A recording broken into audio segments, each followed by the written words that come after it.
Olá traders, Unilang aqui, bom dia a todos, fazer atualização do Bitcoin, passar aí desde o mensal até o curto prazo, passando também a minha estratégia depois dessas últimas movimentações do preço e também depois da análise do Bitcoin vou passar a Ethereum principalmente no 4 horas, tá? Que eu acho que tem alguns pontos importantes que eu quero passar para vocês, duas principais altcoins. Então já se inscreve no canal para não perder mais vídeos de atualizações como esse. E vamos lá então para o Bitcoin no mensal. Tá? A ideia é fazer um vídeo rápido aqui, não tomar muito tempo. Só lembrando, estamos nessa possível contagem de Elliott aqui, ou seja, finalizamos essa onda 3 aqui desse grau branco. E baseado nisso a gente tem esse range aqui para corrigir dos 48 mil aos 37, tá? Então a gente tem um ponto de invalidação para essa contagem bem importante aqui nessa região abaixo dos 37, tá? Se o Bitcoin perder essa região, a gente provavelmente vai ter muita dificuldade em realmente ter alvos bem longos para uma possível bull run, tá? O ponto em que a gente confirmaria um fundo aqui nessa região seria minimamente rompendo 65 mil e os 70 mil, tá? Para a gente definir que o fundo importante passe a ser esse fundo, né? Que no caso, se o Bitcoin, por exemplo, vir aqui e romper os 70 mil, seria os 48. Então, se você, por exemplo, for um position, você subiria o stop desse ponto importante do semanal, que é o ponto de invalidação para os 46.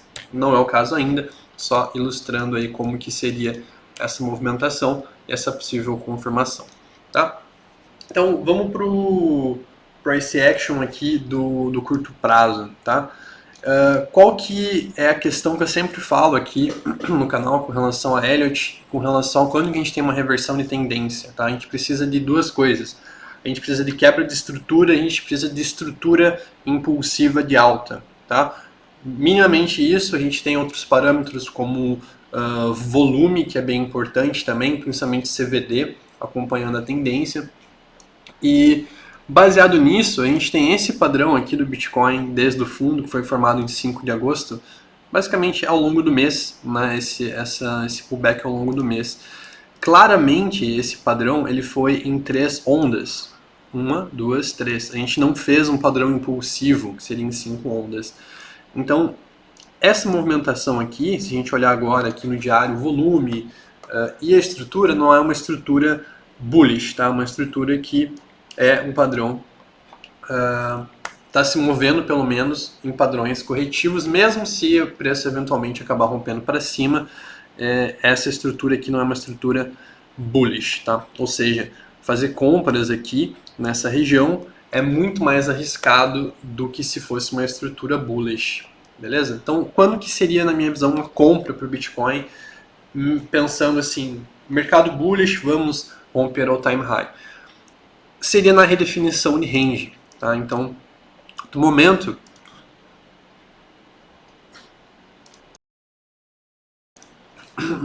se a gente descer os tempos gráficos aqui, a gente tem uma estrutura bearish aqui, impulsiva, com os volumes a favor da tendência de baixa, tá? Então, essa estrutura bearish aqui, a gente define que basicamente estamos num cenário de tendência de baixa e a gente tem um ponto em que a gente vai ter a reversão dessa tendência, tá? Então o ponto principal seria essa região aqui dos 60 mil, tá? Então, na minha visão, pensando em long exposição, não faz sentido estar exposto em Bitcoin ou comprar Bitcoin enquanto a gente não demonstrar força acima dos 61 mil, tá? Se a gente mudar a estrutura, né, que no momento é de baixa, para uma estrutura impulsiva de alta acima dos 61, 62 minimamente, a gente pode pensar num long com o stop aqui embaixo, tá? Do jeito que eu costumo operar, eu vejo dessa forma. Por enquanto, a gente tem uma estrutura de baixa.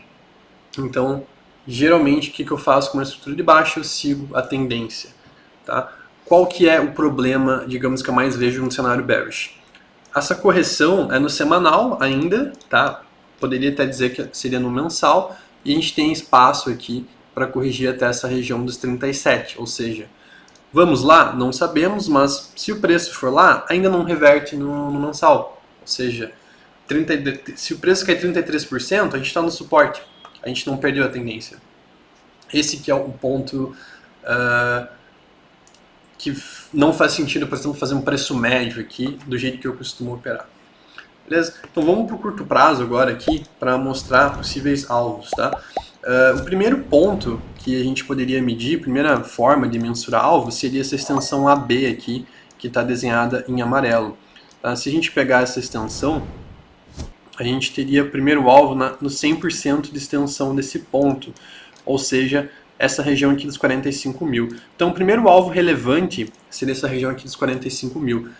Então, pensando no semanal, 45 mil ou 61 mil antes do preço romper ou chegar numa dessas regiões, não faz sentido na minha visão estar posicionado, tá?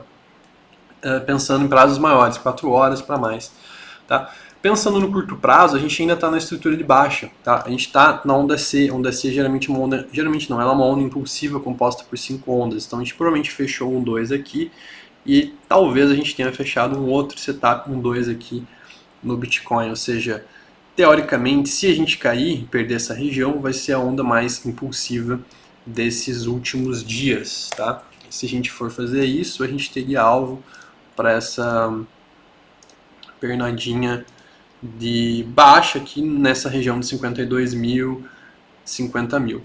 Tá? Então, não vejo sentido em estar exposto no momento. Tá? Inclusive, eu estou shortado em algumas moedas, no Bitcoin e no Ethereum.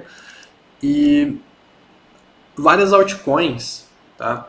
Elas estão no suporte, mas num cenário em que o Bitcoin está com price action bearish, eu não vejo como ter compras, tá? Então, estou bem confortável em dólar barra shortado e provavelmente se o preço romper aqui minimamente 58, 59, 60, mostrar força, aí sim eu vou pensar em exposição nas moedas. Mas no geral, cenário bearish aqui para o Bitcoin, no curto prazo, pensando em scalps, a gente tem a resistência até os 57 mil. Poderia colocar aqui até os 57.600, tá? Então, para quem quer pegar um short até essa região aqui de 57.600, poderia ser, digamos, um short com o primeiro ponto de invalidação aqui no 58, para pensar em estopar, né? E se esse fosse o cenário, inclusive, você poderia pensar em realizar aqui nesses fundos. Tá? Então, poderia ter uma possível operação aqui para quem gosta mais de scalp, pensando no Bitcoin e talvez seguir a tendência mais, né, dependendo do quanto essa tendência de baixa se estender. Tá? Se a gente olhar o sentimento, a gente tem aqui divergências no CVD, quando a gente tem os topos aqui, tá? Diversos topinhos e topos com divergências no CVD. E também a gente tem o Open Interest subindo, Long Short Ratio subindo, somente liquidações de short. Então está tudo se apontando, né, tendência, volume, análise de sentimento para mais queda. Tá? Acredito que sim, o preço possa subir aqui até, mas enquanto a gente não quebrar a estrutura e se manter acima da estrutura quebrada, com volume, a tendência de baixa, e numa tendência de baixa a melhor coisa a se fazer é seguir a tendência. Né? Ou estar posicionado em dólar, ou vender, estar shortado nas moedas. Beleza? Então, basicamente, essa análise do Bitcoin. Vou falar um pouco sobre ETH, que acho que está um pouco pior que o Bitcoin, pensando aqui na ETH Bitcoin. A gente também está numa consolidação que está com um cara que vai romper para baixo, então ETH está um pouco pior que o Bitcoin. A gente já tinha passado essa análise em na última análise da Ethereum. Basicamente tem duas possibilidades aqui. Uma é essa que está desenhada aqui, tá? Essa contagem aqui em azul, em branco. A gente fez aqui 1, 2, a gente está na onda 3 dessa onda 5 aqui, desse grau amarelo. Considerando esse cenário aqui, que você vai... Já fiz análise de outro vídeo, não vou falar, bastante coisa para falar no vídeo que engloba duas análises. Mas o cenário do curto prazo, a gente tem dois pontos de invalidação para esse cenário bearish da Ethereum. O primeiro é nessa região aqui dos 2 2.500, tá? Então se a ETH vir aqui romper os 2.500, basicamente a gente não finalizou essa onda 1 e a gente tem uma região de resistência se a gente fizer isso, especialmente aqui na região dos 2.495 até os 2.600, tá? Poderia até colocar aqui, na verdade, até os 2.600, tá? Então, se a gente romper os 2.500, temos resistência até os 2.600 e o outro ponto de invalidação vai ser essa região dos 2.800, tá? Não acho que é o cenário mais provável, tá? Pausa o vídeo aí se você quer ver. Volta e pausa. Acho que o cenário mais provável é a gente já ter feito um topo aqui nessa região. Então a gente tem um ponto de invalidação aqui, outro ponto de invalidação aqui para possível operações. Se a gente for pegar também extensão aqui dessa pernada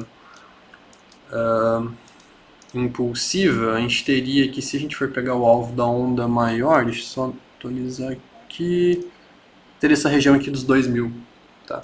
2.000, depois 1.800 como alvo. Então, possíveis trades aí de short para vocês pensarem se faz sentido ou não para vocês, de acordo com o setup de cada um, principalmente com relação a gatilhos. Mas estruturas, pensando em estruturas, ambas estruturas, volume e tendência, claramente tendências de baixa em ETH e em Bitcoin, tá? Falando do sentimento do Ethereum, também cenário bearish, ou seja, para quem for mais conservador, não vejo por que estar posicionado em long e ficar fazendo preço médio contra a tendência, tá? A gente vê o mercado aí praticamente todo caindo, né? Alguma que outra moeda está um pouco mais assim resistindo, mas no geral o cenário bearish, acho que a maneira mais conservadora é, para quem quer muito entrar em long, aguardar o rompimento, né, dessas regiões aí de resistência, nem que seja no curtíssimo prazo, para pensar em começar a se expor, tá? Porque a gente pode ter uma queda aí expressiva em que fazer preço médio contra a tendência não seria a melhor das estratégias para esse cenário. Beleza? Uma boa final de semana para vocês, bons trades a todos. Não se esquece de comentar aqui embaixo o que você achou dos vídeos e até mais.